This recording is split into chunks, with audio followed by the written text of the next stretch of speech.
দেখেন ভাই, সুযোগে সদ্ব্যবহার করতে হয়। কেন বলছি? যেমন দেখেন, এই রেস্টুরেন্টটা পুরোপুরি ফাঁকা, আমি কিন্তু একটা মেয়ের সাথে এসেছি।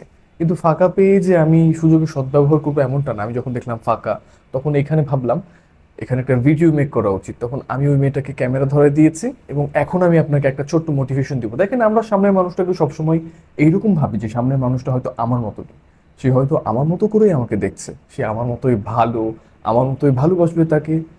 কিন্তু দেখেন, ওই মানুষটা মানে সামনের যে মানুষটা, সে কিন্তু তার মতো করে দেখছে, ইয়ে সালা চোর হ্যাঁ, মুঝে জব মৌকা মিলেগা मैं इसके গাঁড় মার दूंगी। মানে ব্যাপারটা হয়ে গেছে এরকম। দেখেন ভাই, আমি জানি না আমার বয়সটা তখন কত ছিল। যাই হোক, যখন বোঝা শিখেছি যে হ্যাঁ, সবাই আমার মতো আমাকে ভালোবাসতে পারবে না, বা আমি যেভাবে মানুষকে সম্মান করছি, আমি যেভাবে মানুষগুলোকে ভালোবাসছি, বিশ্বাস রাখছি, সেভাবে আমাকে মানুষ রাখেই না। এই জন্য পৃথিবীটা এতটা বেশি কঠিন। একটা মানুষকে মানুষের বিশ্বাস করতে অনেক সময় লাগে।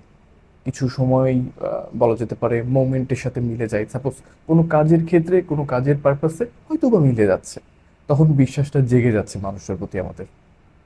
আর বেশি কথা না বলি, কারণ আমি তত বেশি জানি না। তবে হ্যাঁ, আমি কিন্তু আপনাকে আমার মতোই দেখি। আপনি হয়তো আমার মতোই একজন মানুষ। এখন আমি ভালো কি খারাপ সেটা আমার মধ্যেই থাক, আর ভালো থাকাটাই হোক আপনার কাজ।